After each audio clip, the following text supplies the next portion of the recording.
informacions de que hi ha aigua una mica més endavant. El pitjor de tot és que el fons és una mica fangós, amb la qual està una mica complicat. Hem de mirar-ho, perquè si no hem de tornar per aquesta carretera, que és tota pedregosa. Pedregosa i corrugada. O sigui, la combinació més bonica de totes.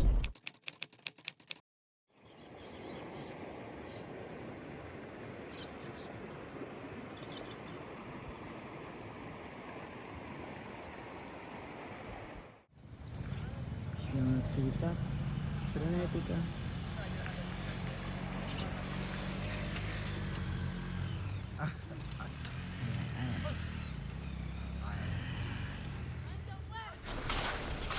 Per començar el dia hem de creuar el riu, que això només cobreix fins al turmell.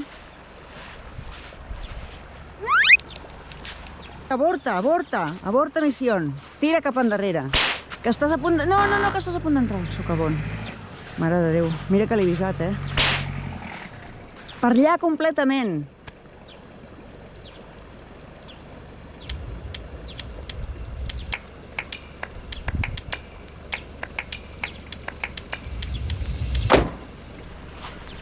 Bueno, us vaig a travessar el riu, que no és fondo, Només arriba fins al turmellet. Passa que aquí tenim aquesta pujadeta.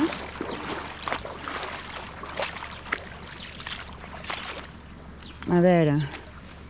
Has de posar la roda per aquí. A poc, poc a poc.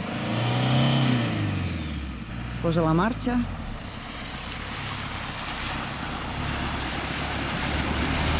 Per on vulguis.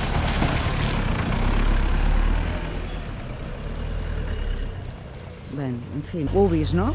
Jo li he dit que havia de posar la roda dreta i l'he posat on ha volgut.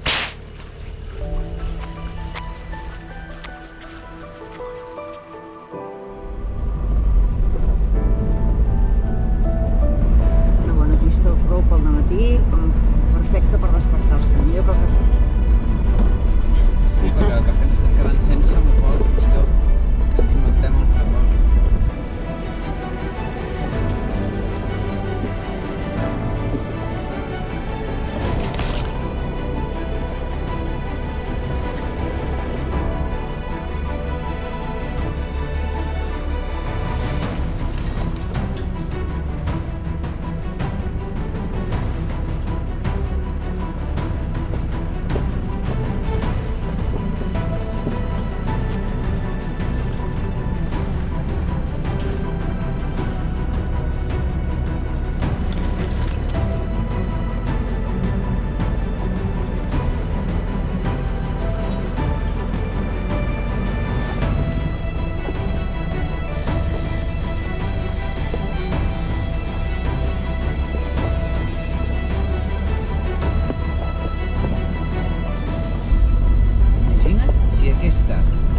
Era la bona? Era la bona.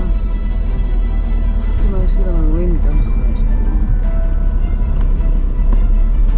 Has de posar la roda per aquí, Així. Molt bé, per l'esquerra. Sí, és l'esquerra, vale, perfecte. I ara crec que va cap aquí a l'esquerra. Aquí, no? Sí. Perquè això és molt estret, ens encontrem... Ai, mare de Déu, que això és estreta cada vegada més, Molt bé, molt bé.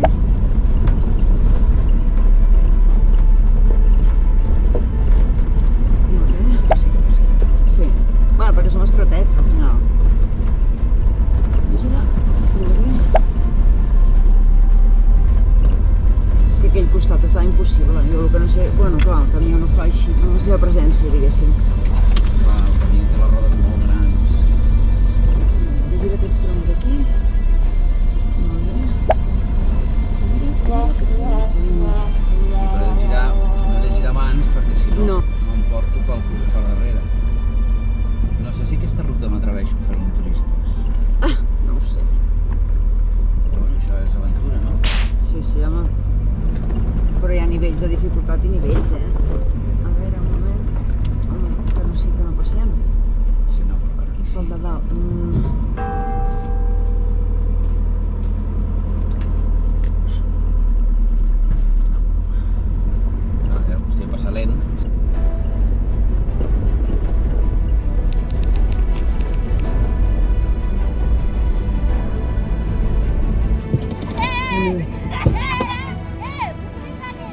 dono una mica d'arròs.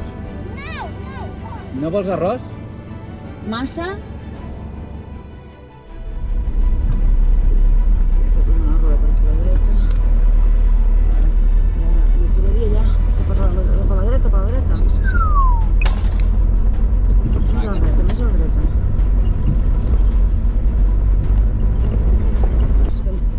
Estem donant tumbos com uns titots. Perquè aquestes pistes no estan marcades ni al Google Maps, no estan marcades ni a l'Osman, no estan marcades enlloc. Llavors només ens queda que preguntar a la gent. Què passa? Que la gent tothom, sí, recte, recte, però clar... Recte, sí, quan t'entenen. Sí, clar, tu els hi dius cap a una població. I clar, ja estem fent camins i caminets i caminatxos i... Clar, això no arriba mai. Total, que estem perduts aquí enmig d'Angola. Sí. Exactament.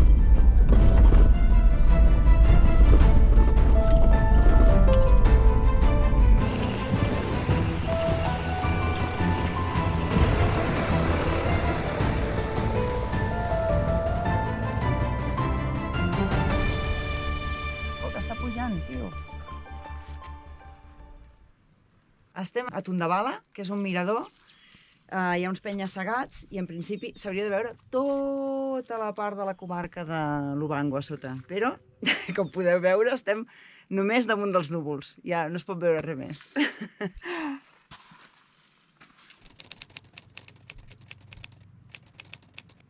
Està pujant a marxes forçades. Ja portem 2 dies una altra vegada al mecànic.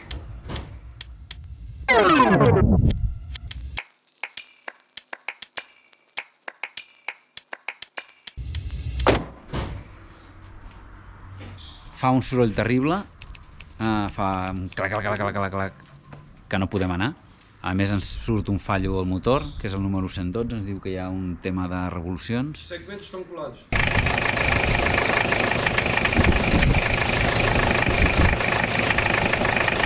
Aquí tens el soroll que fa. No hi ha manera, no sabem com fer-ho. Hem anat a 3 mecànics diferents, no ens ho saben arreglar, no sabem ja si plorar, sí què fer. Ens està condicionant el viatge Agora.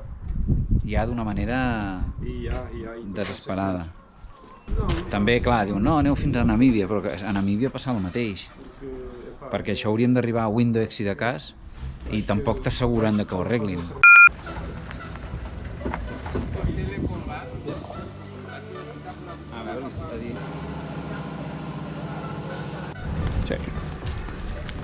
Bon dia, ja portem una setmaneta a la ciutat de Otjiwarongo. Estem esperant a veure si ens reparen la bomba d'injecció. En teoria, avui arribaven les peces que se li han de canviar i a partir d'aquí l'arreglaran. Es suposa que demà ens la tornaran a reenviar aquí. En teoria, ens porten la bomba cap aquí. El nostre mecànic, en teoria, la canviarà.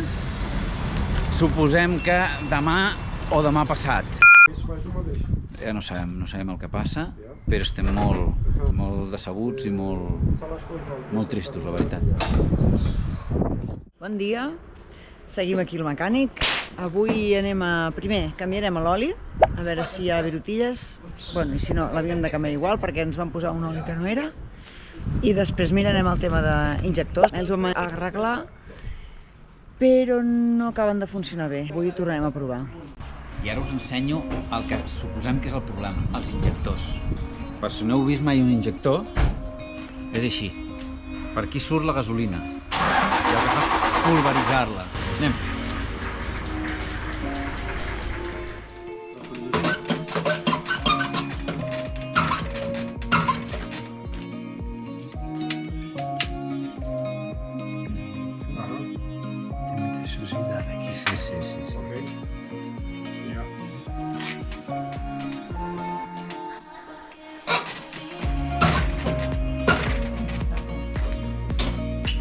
I aquesta és la forma que es mira com està l'injector. Estem supercontents. Tenim el PEP arreglat. Finalment ho hem aconseguit. Hem revisat els injectors, com hem vist. Ara ja estan nets, però no eren els injectors. Era la bomba d'injecció que sembla ser que s'havia desajustat i aquests paios ho han fet de manera manual, no sé com. Però ho hem aconseguit, ja no fa soroll. I ara estem en un lloc superxulo, perquè no ens digueu que no anem a llocs superxulos, i mireu el que mengem.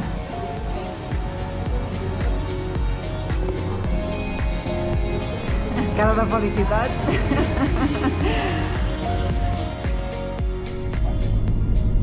Sentiu alguna cosa? Perquè el cotxe va finet. Bueno, ja tenim resolt el tema del Pep. Finalment era un sensor del cigonyal. Buracos. Això provoca que hi hagi un desajust de les revolucions. El cotxe no sap a quines revolucions va, no sap exactament la dosi de combustible que ha de proporcionar. Finalment ho hem trobat, ens ha costat moltíssim. Ara ens estem anant cap a la frontera amb Namíbia, però avui no arribem, perquè hi ha 400 quilòmetres, ja són quasi les 2 del migdia, a més que la frontera tanca a les 5, doncs no arribarem. Tenim el problema de que tenim caducat el visat uns 10 dies o més. Des del dia 30, exactament. Doncs 12 dies. Bueno, un desastre. Un desastre. Fotran una multa que flipes. Tenim un contacte que treballa allà a la frontera. En principi això ens ha de facilitar el tema i ja veurem, ja us ho explicarem. Sí. Tenim un contacte d'un contacte. Sí, clar, és un amic d'un amic. Un amic d'un amic d'un amic. D'un amic, exacte. Però bueno, tercer nivell. Aquestes coses funcionen aquí a Angola. També us vull explicar una situació una mica desagradable que hem tingut aquest matí. Si tu et quedes a la superfície, com a tots els països, no saps res. Però quan comences a estar com nosaltres, que ja portem més de 2 mesos, doncs llavors comences a conèixer gent, comences a saber coses que no estan a la superfície, sinó que has d'investigar una miqueta. Perquè aquí a Angola, a diferència de tota la resta de països, tots els que estan més amunt són tot negres, no hi ha blancs, només a les ciutats grans, a les capitals, però a la resta no hi ha ningú. Sí, però normalment són blancs, no estan barrejats, expatriats, que van a treballar un temps i ja està. Exacte. No gent que viu aquí. Exacte. Hi ha molts mestissos, hi ha molta barreja, llavors nosaltres pensàvem que aquesta situació no es donava. I aquí hi ha un problema greu de racisme. Però jo també penso que d'aquests 3 països que ens queden, no? Que seria Angola, Namíbia i Sud-àfrica, aquí estan més barrejats que a Namíbia, per exemple. Sí. I molt més barrejats que a Sud-àfrica. A Namíbia és pitjor i a Sud-àfrica ja és el colmo. Sí, imagina que aquest seria cap allà, pels forats. Hi ha un problema greu per les dues bandes. Exacte. No és general per lo que hem vist, però sí que es dona. Hi ha molt de ressentiment. Els angolanos blancs porten aquí 3, 4 i 5 generacions que han nascut aquí, s'han criat aquí i han passat tota la seva vida aquí i no tenen cap referència d'Europa ni de res.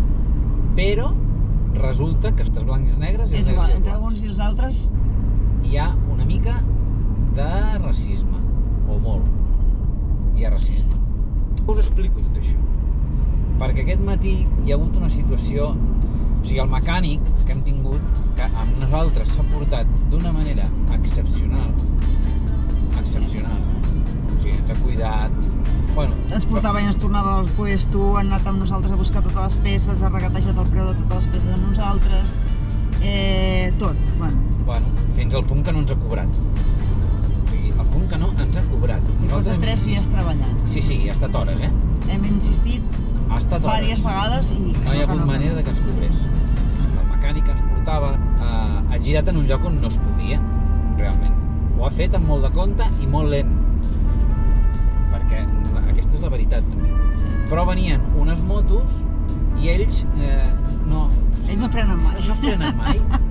No estic donant en cap moment la culpa als nois de les motos, Però hi ha 2 comportaments, que és un gir on li dóna la gana i l'altre no frena mai. Llavors, quan s'ajunten aquestes 2 coses, clar, les motos han pensat que passarien perquè ell anava passant, però s'ha frenat perquè venia una altra moto de l'altre costat i no la volia atropellar, evidentment, i com que els altres no han frenat, han volgut frenar a l'últim moment, i com que hi havia sorra al paviment, clar, no han pogut frenar del tot. Llavors hi ha hagut un que ha picat una mica. Sí, no ha sigut greu, De fet, no s'ha fet res, aquest noi. Què ha passat? Que hi ha un d'una moto ha començat a dir Branco, Branco, Branco. Que aquest home, és que, mira, se m'ha posat la pell de gallina. O sigui, el tio ha tret una pistola. O sigui, ha agafat la pistola, l'ha carregat i se l'ha fotut a la ronyonera. Ell ha sortit amb la pistola dins de la ronyonera, però carregada. Ens havia explicat anteriorment que sempre portava una arma d'un calibre molt petit, que no pot matar ningú, però clar, és una pistola. O sigui... Sí. La Noa i jo, o sigui, imagineu-vos la situació. Més Ens hem blanc que quedat aquí ets clavats. Jo m'he cagat. No, tu t'has cagat i jo també. Bueno, la qüestió és que aquest home ha sortit... I llavors arribava el policia. Sortosament, per sort, el que cridava Branco, Branco, s'ha quedat enrere. Els dos que han picat amb el cotxe, els nois, molt bé, molt educats i molt tranquils. Sí. I sortosament també hi havia un policia i ha actuat d'una manera supercorrecta, amb una calma molt gran, ha posat pau, ha demanat la documentació, evidentment el noi de la moto no la portava, i llavors un dels dos que ha picat amb la moto s'ha apropat a nosaltres i ens ha dit no, os preocupéis, tranquilos, que esto se soluciona conversando. Que és com s'ha solucionat? Amb 4.000 kwanzas. Que 4.000 kwanzas són 4 euros. I ha quedat content el noi. Però content com un all. Però la situació ha sigut molt desagradable i molt violenta. I després s'ha disculpat, bueno, ell ha viscut aquí la guerra... Segurament a l'exèrcit ho va passar molt malament. Hi ha unes ferides... Sí, jo crec que hi ha unes ferides aquí que... Només li falta una mica de xispilla, que l'altre li diu Blanco ja perquè s'ensangués del tot. Perquè... Que et diguin Branco en aquesta situació també és una situació de racisme. Sí, home, clar. O sigui, això és així. O perquè, què passa? Que si fos negre hagués dit negre. No, però això és racisme. Això ho expliquem perquè veieu la situació que hi ha. I la situació tal com és. Això si vens aquí a Angola, a l'Escalandula, i de l'Escalandula vas a veure les Piedres Negres, i de les Piedres Negres van a pim, i pam, i pum, i el resort. Això no te n'enteres de res.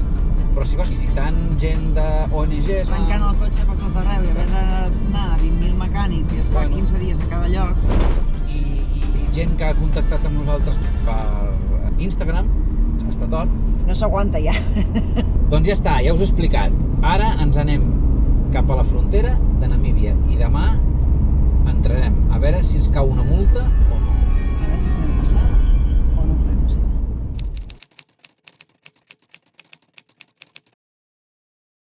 Acabem de passar un control i, com és lògic, han vist que teníem el visat caducat. Si tinc el visat caducat m'has de posar una multa, o sigui, això és així. Llavors, havíem dit això, que teníem el contacte aquest de l'altra excel·lència que està a la frontera que nosaltres anem, que aquest ja és, bueno, aquest ja és supremíssima excel·lència.